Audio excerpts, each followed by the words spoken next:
While she was under the impression that I was not watching, my mother-in-law poured something peculiar into my beverage. As she smiled, she continued, "I'm going to make a special cocktail for my favorite son-in-law." I expressed my gratitude to her and then discreetly exchanged glasses with her husband, who had a habit of criticizing my field of work. 45 minutes after the first time. Please allow me to introduce myself. My name is Julian Mercer, and I am a freelance photographer located in Asheville, North Carolina. My business was established from the ground up, and it includes photography of weddings, animals, and magazine covers.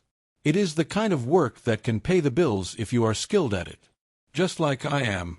In contrast, my in-laws, and Diane in particular, have never considered what I do to be sufficient. What are your thoughts on the photography hobby? In the course of family gatherings, Gerald would inquire, not even making an effort to conceal his scorn. His success was measured in square feet and stock options, as he was an investment banker. He was the kind of man who measured success. The Sunday meal that they served at their home was always the same. During the time when Gerald was questioning me about my money, Diane would be preoccupied with her daughter. In a manner that was intended to be a quiet apology to her parents, my wife Haley would clasp my hand under the table.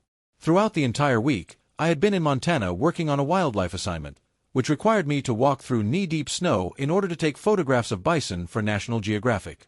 Haley insisted that we couldn't miss her mother's birthday dinner, despite the fact that I was completely weary. "Not more than a couple of hours," she assured me. When Diane cornered me in the kitchen, I should have paid attention to the knot that formed in my stomach, the way that her eyes darted about before she brought me that drink, and the little quiver that she had in her fingers as she said, "I made it special, just for you." Nothing seemed to be quite right. It was just that I was unaware of how terrible it was about to become. 6 years ago, Haley and I first talked to each other at an art event in which my work was displayed. At the same time that she was finishing up her master's degree in environmental science, I was just beginning to establish a name for myself. Our connection was instantaneous. Her understanding of my desire to capture the world through a lens was admirable, and I appreciated her dedication to working to preserve it. It was a different story with her parents. From the moment we first met, Gerald made it abundantly obvious that he had anticipated a different person to be his daughter's partner. He had anticipated someone who would have a desk job, a retirement plan, a company car, and someone who was precisely like him. Diane was more unassuming. Her compliments on my photographs were followed by inquiries about when I intended to find a permanent residence. Before introducing me as her son-in-law, she would sometimes invite me to family gatherings and then present me as the photographer. My efforts to win them over lasted for many years. If I were to invite them to dinner, I would bring premium wine, show them published work, and highlight high-profile clientele. There was no change in their notion that I was merely a passing acquaintance in their daughter's life. A phase that she would eventually grow out of. Diane was on the phone when I happened to overhear her talking. It was possible for Haley to marry Thomas, who is an orthopedic surgeon and comes from a wealthy family. However, she went with the creative option. The manner in which she stopped before coming up with creative made it sound like an illness. That Gerald was more forthright. After Haley and I made the announcement that we were going to attempt to have a child, he took me aside. "Son, children are a costly investment. Before bringing one into the world, you should probably give some thought to actual job." I have never disclosed these details to Haley. It was not my intention to coerce her into picking a side because she loved her parents despite the fact that they had problems. Because of this, I kept my feelings to myself, smiled, and made sure to give Gerald a solid handshake at each and every visit. I also complimented Diane's cuisine. Nevertheless, there were indications that I ought to have taken more seriously. The manner in which Diane would ask Haley to assist her in the kitchen whenever I mentioned a project that had been completed successfully. The way in which Mom would inadvertently leave me out of family photographs.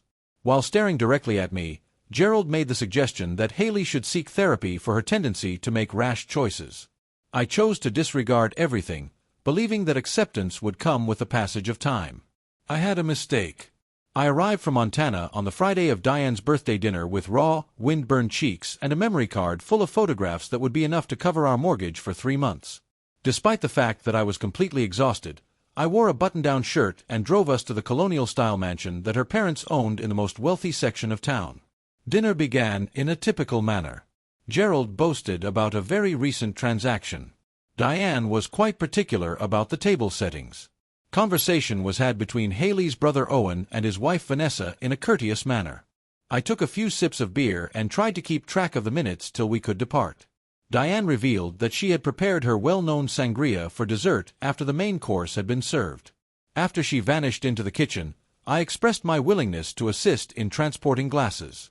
When I looked at it, I saw it. 2 glasses were distinct from the others that she was holding. She swiftly placed something from a little vial into one of them as I entered the room. No, it was neither a flavor nor a garnish. Upon hearing my footsteps, she immediately tucked the vial away, as it was devoid of any color or odor. "I am so sorry, Julian. I've got this," she said in an overly confident tone. "This is for you, my friend. I have a special dish for my favorite son-in-law." My throat became more constricted. It was almost impossible to see the film that was floating on top of the glass, yet it caught the light. At that moment, I took both glasses that she had prepared and said, "Let me help you carry these." As I approached Gerald in the dining area, he was staring down at his phone and barely glancing up during the conversation. "Salutations, gentlemen." I chose to put the glass that had been tampered with in front of him rather than take it directly. In order to justify my preference for water with my dessert, I observed him sip while creating an excuse. 45 minutes later, Gerald was drenched in perspiration, pallid, and hurrying to the bathroom. The chaotic sounds that were caused by his condition reverberated throughout the home. Diane's face became completely devoid of color as she became aware of what had transpired. When her eyes met mine across the table, I was presented with 2 things that I knew with complete and utter conviction at that very moment. She was aware that I was aware of the fact that my mother-in-law had attempted to poison me. I didn't respond, and I didn't address her directly. As Haley hurried to check on her father, I just finished eating my chocolate cake during that time. The subsequent turmoil was characterized by Gerald's insistence that it must have been food illness, and Diane's stuttering over the possibility of poor shellfish. The glass that was intended for me was discreetly tucked away in my pocket. There was a change that occurred within me. I did not experience a fiery or explosive form of fury. The manner was icy and intentional. This was not something I was going to just let go of, but I also wasn't going to fight my way through it either. They were going to be forced to confront the truth about who they were. The glass was delivered to Jason, a previous client who was in charge of a toxicology laboratory, on the Monday following the dinner. As I stated what I required, he inquired whether it was a personal or professional matter. Regarding the family, I responded. A call came from him 3 days later. "Be careful, Julian, because the beverage contained benzodiazepines. The amount is not fatal, but it is sufficient to put someone out for several hours and may induce some memory loss. Where did you procure this item?" I expressed my gratitude to him and requested a written report. I didn't respond to his inquiry. He asked. That evening, I informed Haley that I needed to concentrate on an upcoming show and that I would be skipping Sunday supper for a shorter period of time. She was dissatisfied, but she could still comprehend. Regarding the results of the test, I did not inform her. Not at this time. To begin, I required additional information. I did some investigation over the course of the subsequent 2 weeks. There were 3 separate doctors who had written prescriptions for Diane to take Xanax. 4 years, she had been increasing her dosages by a factor of 2 and 3.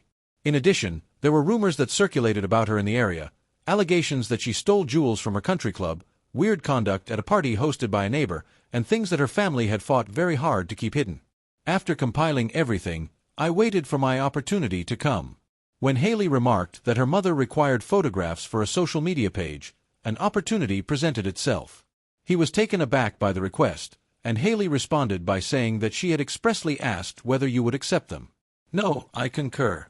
I arrived at their home by myself the following Saturday, carrying a camera bag in one hand and an envelope that had been thoroughly sealed in the other.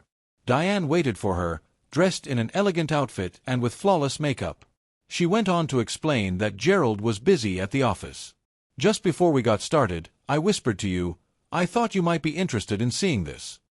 In addition to the printouts of her several prescriptions, I handed her the envelope that included the toxicology result. As she read, her hands continued to shake. "This is completely ridiculous," she mumbled. Not in my lifetime. I interrupted her, and we are both aware of what took place. I do not know the reason for this. She became more resolute. I do not believe that you are suitable for my daughter. Neither will you ever be. When it comes to security, a male should not be taking pictures. Are you saying that drugging your daughter's husband is a way to ensure safety? I did not raise the volume of my voice. She snapped at me, saying that it wasn't going to injure you. It will only make you sick. It is my intention to prevent you from missing the absurd gallery opening that you have been discussing for months. Make it clear to Haley that you are not reliable. I let that to sink in. I finally said, here is what happens subsequent to that. The thing that you done is going to be revealed to Gerald. If that is the case, both of you are going to begin treating me with respect. It's not because you've suddenly changed your mind about me. Rather, it's because the alternative is for Haley to find out exactly who her parents are. Diane let out a strained laugh, but it was insincere. Never in her life will she believe you over us. I took my camera bag. I picked it up. I don't know. On the other hand, she will believe the laboratory report. The records of the prescriptions, as well. Also, the neighbors that you have turned against.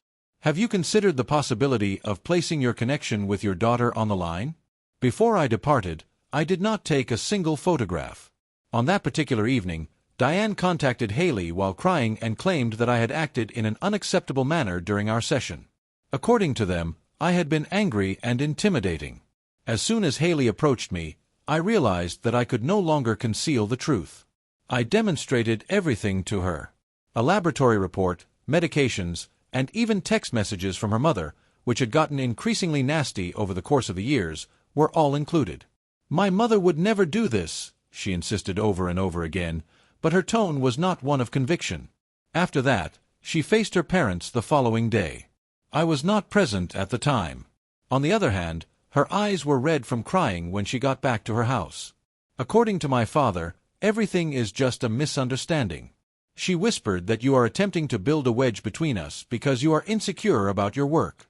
She said this in another tone. I gave a simple nod. I was anticipating this. Do you have any thoughts? I inquired about it. She simply went into bed and turned her back on me without responding to my question.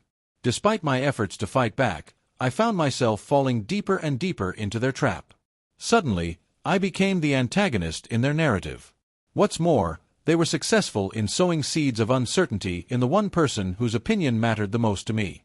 Over the course of 2 weeks, Haley hardly ever communicated with me. Her eyes were red, and she returned home with fresh uncertainties. She had gone to her parents' house by herself. I buried myself into my work and stayed in my studio for a considerable amount of time as I waited for the storm to pass. After then, a parcel was delivered to me.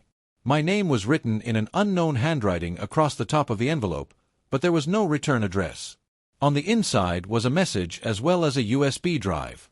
Observe this, if you please. I cite myself twice. This is Vanessa, Owen's wife. Home security footage from Gerald and Diane's residence was included in the video files that were stored on the drive. It was clear from the timestamps that the supper took place on the evening in question. Diane was seen in the kitchen, and it was obvious that she was adding something to a beverage. There I was, walking in and taking the glasses with me. Gerald was seen drinking from the glass that had been tampered with. On the other hand, there was more. A video taken after we had already left. Diane yelled at Gerald, accusing him of drinking from the wrong glass. She placed the blame on Gerald. In response, Gerald yelled out, "This is not the first time you've done something even remotely similar to this." In an effort to make sense of what I was seeing, I watched the video on 3 separate occasions. Not only evidence that Diane's activities are consistent, but also proof that there is a pattern. It is evidence that Gerald was aware. The following file was found 2 days after the supper had been served. In their living room, Diane and Gerald got into a heated argument about me. "He is aware of what you have done," Gerald stated. That being said, Diane responded, "I am going to put my word against his. Never in her life would Haley put him ahead of her family. If she does, what then?" Diane responded in a chilly manner, "Then she is not the daughter I raised. Be not concerned." After sowing the seeds, I have already begun talking to her about the issues that they are having in their marriage. She will be filing for divorce by the time I am finished, and she will believe that it was her idea to do so. My hands were shaking as I closed my laptop. There was more to this than simply me. In order to exert control over Haley's life, this was a methodical endeavor. In order to cut her off from everyone who did not conform to their worldview. In addition, they had been doing it for a decade. Without delay, I dialed Vanessa's number. I was wondering why you sent this to me. The reason for this was that they had done the same thing to me when I married Owen, she said. I was told that I was not good enough, and they tried to break us up over a period of 2 years. There was a close call. Are you sure you didn't tell us? It was admitted by her that Owen was unaware. He takes his father's words at face value and worships him as a father figure. I've made an effort to tell him, but he believes that I'm being overly cautious. To put it simply, I was unable to witness them do it to another person. A text message from Gerald was sent to me the following day. We ought to have a conversation. Man to man, without any spouses. At his country club, I was able to see him. A private area was where he was waiting, and he was drinking bourbon. Julian, he started on. Complexity is inherent in families. At times, my wife might be challenging and protective, but she always has good intentions. Taking drugs to someone is a good idea, I inquired. In a dismissive manner, he waved his hand. One that is not understood. To alleviate her anxiousness, Diane takes medicine. It's likely that she got the glasses mixed up. Gerald, I have the surveillance film, thank you. An instantaneous transformation took place on his face, transforming into a stony and objective expression. Do you have any desires? Is there money? Does that happen to be the topic at hand? From the beginning, I was aware that you married Haley for financial reasons. My request was straightforward. I want both of you to leave us alone. Put an end to your efforts to persuade Haley that I am not adequate. Put an end to any interference in our marriage. He leaned forward in his chair. Is it true that this is the very first time that we have interacted with someone like you? Individuals that are interested in taking benefit of our family? It was a laugh. As she always does, Haley will eventually return to the place where she belongs. Inquire with her about Thomas. First, you should inquire about the fiancé from her. I had a chill. What exactly are you referring to then? When Haley first met you, she was already engaged. What a kind person, Doctor. His past was not something that we liked. It took us a total of 6 months to persuade her that he was not the right person for her. That was the end of it. I came home and sobbed to my father. And he smiled. Yes, son, history is repeated. I contacted Bethany, who used to be Haley's roommate in college, when I was driving home. I inquired about Thomas with her. Oh my God, she exclaimed. That did not go well. Although he was the ideal partner for her, her parents managed to persuade her that he was cheating on her. Proof that was planted. Even though he made an effort to tell her the truth, she had already lost faith in him by that point. Suddenly, the pattern became obvious. There was more to this than simply me. The issue was one of control. They have full authority over their daughter's life affairs. In addition, they had done it before. There was a delay in my confrontation with Haley. Rather than that, I initially began collecting every piece of evidence that I could uncover. After making contact with Thomas, he first showed reluctance to engage in conversation with me. During the course of my explanation of the problem, he forwarded me old emails that he had exchanged with Haley. These emails demonstrated how her parents had consistently sabotaged their relationship. I reached out to others who had previously been Haley's lovers, as well as old pals who had strangely moved on. A trend became apparent. All those individuals who supported Haley's decision to be self-sufficient were gradually removed from her life. Additional surveillance film was produced by Vanessa, which appeared to show Diane and Gerald discussing their intentions for us. A film shows Gerald saying that whenever they get a divorce, we would be able to persuade her to move back in with us. The foundation is under her management. Find males who are suitable. Every single thing was compiled onto a single drive by me. After that, I asked Owen and Vanessa home for supper, but I did not inform Haley that I was about to ruin the reputation of her family. While we were eating dessert, I hooked my laptop to our television. I told you both that there is something that you both need to see. Over the course of the following hour, we viewed the video together. Haley was sitting still, her face appearing pale.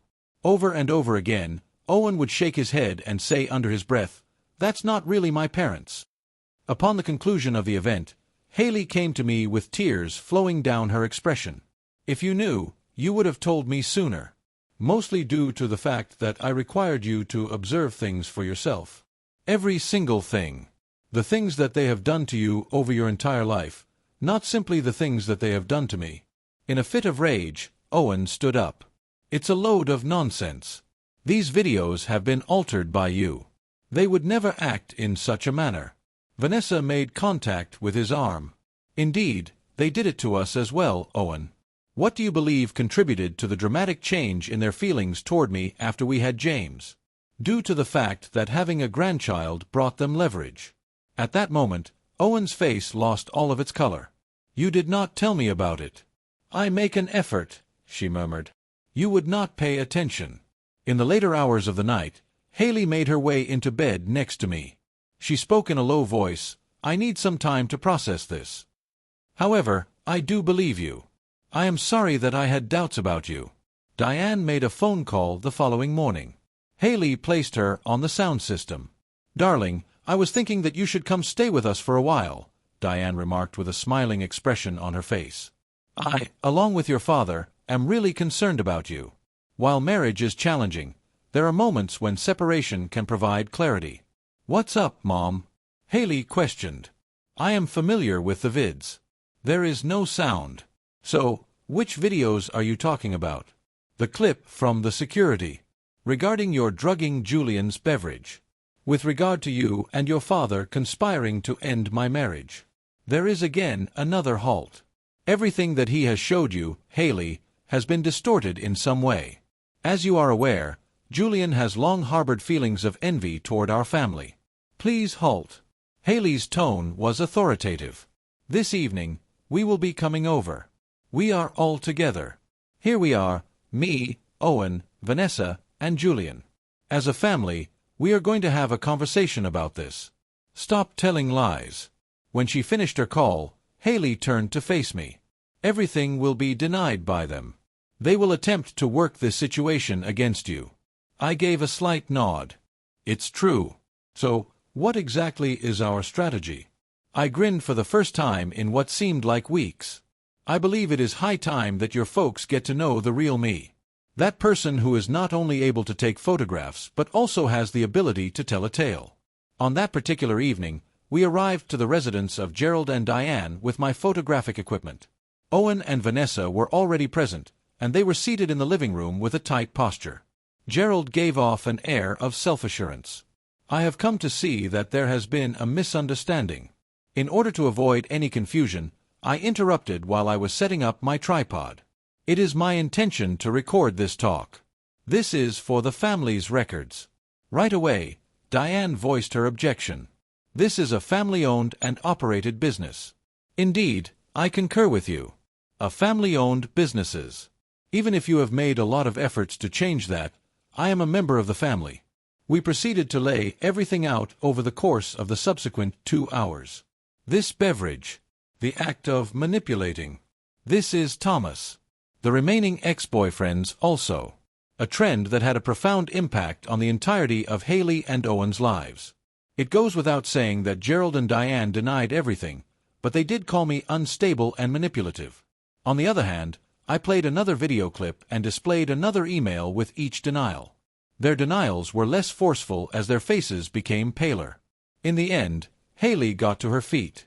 "You both have my love. Even though you are my parents, I cannot forgive you for what you have done. You are no longer allowed to have influence over my life." Owen gave a slight nod. "We are now adults. All of our partners are chosen by us. This is our own way." Diane didn't start crying because of regret. Rather, she started crying because she realized that she was losing control of the situation. Gerald simply appeared to be in a state of shock, as if he was unable to understand the fact that his children were disobeying him. At the time that we were getting ready to leave, I gave Gerald a USB disk. "There is nothing missing from this. The videos, the emails, and the testimony all came about. It belongs to you to retain. The meaning of that is not clear to me. He inquired with a skeptical tone. What this means is that I will not disclose this information to any other person in order to tarnish your reputation. This would be a terrible thing to do to Haley, and I would never do it. There was a pause. However, if you ever try to meddle in our marriage again, if you ever try to manipulate Haley or talk against me, copies of this letter will be sent to every member of your country club, your business partners, and your most valuable social circle. Gerald glanced at me with a gaze that was reminiscent of respect for the very first time since we had first laid eyes on each other. I failed to recognize your potential. Yes, I stated it that way. It was you. This is the 6th month. So that they could work through the trauma that their parents had inflicted, Haley and Owen started going to therapy. Despite the fact that they occasionally texted us, Diane and Gerald maintained their distance from us and respected the boundaries that we had set up. After that, they extended an invitation to all of us to join them for dinner during the holiday season. The invitation stated that it was a new beginning. It was Haley's desire to go. Her statement was that they are still my parents. They are making an effort. While I did agree with them, I was not so naive as to imagine that they had changed. As soon as we arrived, everything appeared to be in order. It was a feast that Diane had prepared.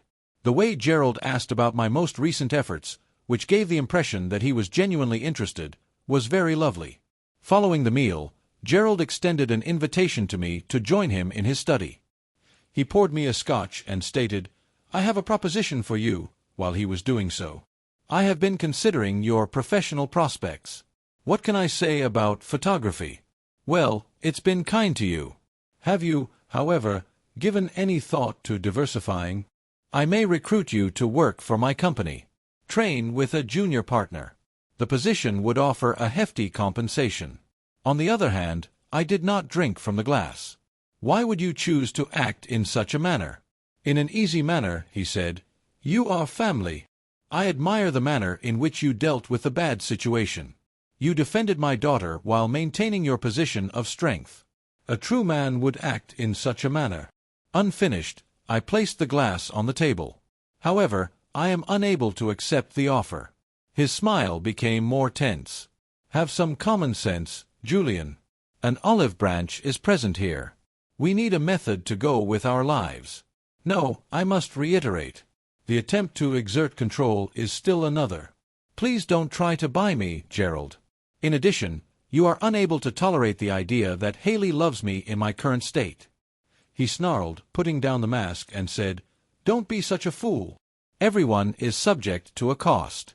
I got to my feet. "You are completely incorrect in that regard. This is the reason why you will never be able to comprehend your daughter." The photo albums that Diane was displaying to Haley were in the dining room, and I stepped back there. At the moment, she was pointing out these. "While you were living at home, you were filled with joy." Across the room, my attention was drawn to Haley. Through my facial expression, she was able to deduce that something had taken place. She got to her feet after I gave her a small nod. She proclaimed in a clear voice, "Mom, Dad, I would like to share something with you." Everyone shifted their gaze to stare at her. "Julian and I are going to be parents to a child. This is my 3rd month of pregnancy." There was genuine surprise on each of their faces. Diane was the first to recover, and she hurriedly embraced her daughter while tears were streaming down her face. There was a slight slowdown in Gerald's approach, and he glanced between Haley and me. "Congratulations," he said in a pompous manner. As a response, "I am grateful." After that, I lowered my voice so that only him could hear me.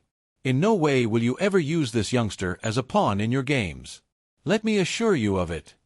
His expression became grave, yet he gave a single nod. He fully comprehended the message. Haley gave me a little grip on the hand as we drove home that evening. "Would you agree that they will never change?" "On the contrary," I stated in all candor, "but they will have to acknowledge that we have." After 3 weeks had passed, Gerald's attorney sent a letter that was certified to be delivered. The contents of the package included a deed to a house, which was our house and which we had been renting, as well as legal documents that established a trust fund for our pregnant kid. There were no stipulations, no strings, and no note attached to it. The simple and unambiguous transfer of assets, which cannot be reversed. Not at all was it an apology. It was not possible for Gerald to do it. In spite of this, it was an acknowledgment that we had prevailed, and it was possibly the only one he could give.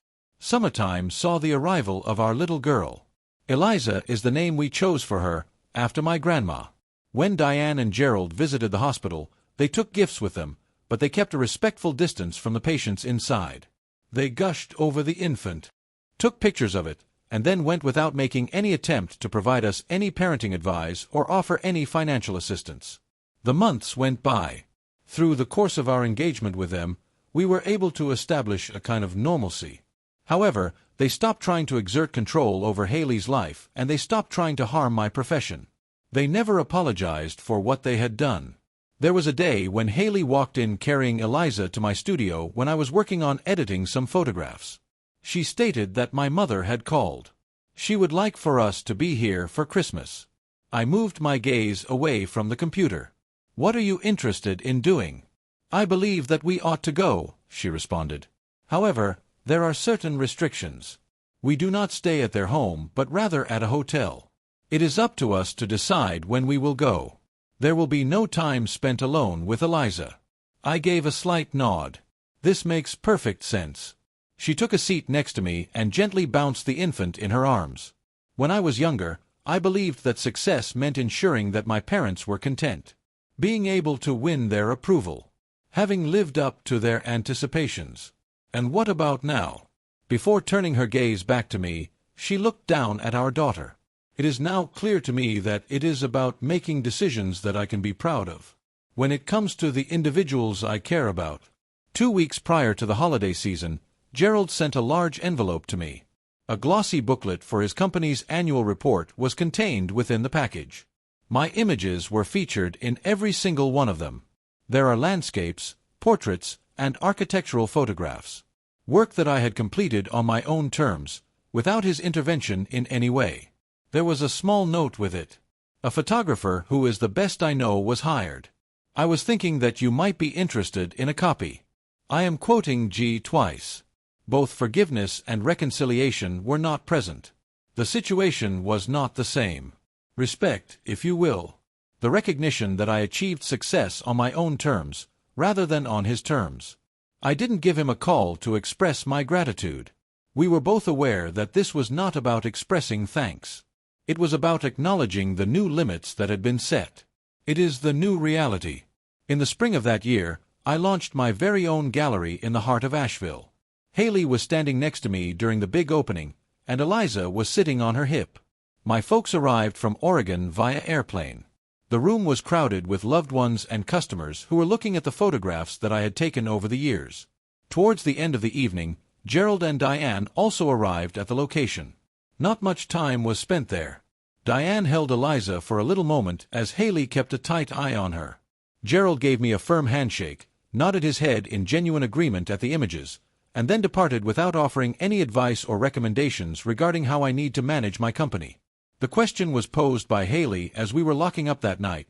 "Do you think they have changed?" The question was given great consideration by me. "No," I told them in the end. "But they have come to terms with the fact that they cannot alter us. There are times when that is sufficient." A little while later, while Eliza was sound sleeping in her crib upstairs, we were sitting on our porch watching the stars come out over the mountains. It was then that I came to an understanding that I had never properly defined before. Playing Gerald and Diane's game did not result in a victory for me. I would have triumphed if I hadn't played it at all. I'd taken a stand, guarded the things that were important to me, and constructed my life in accordance with my own personal definition of success. It is not via deception or manipulation, but rather by sincerity and a calm determination. At the end of the day, that was the most delightful form of retribution of all. Making a good life for myself, on my own terms, with the family I cherished at my side.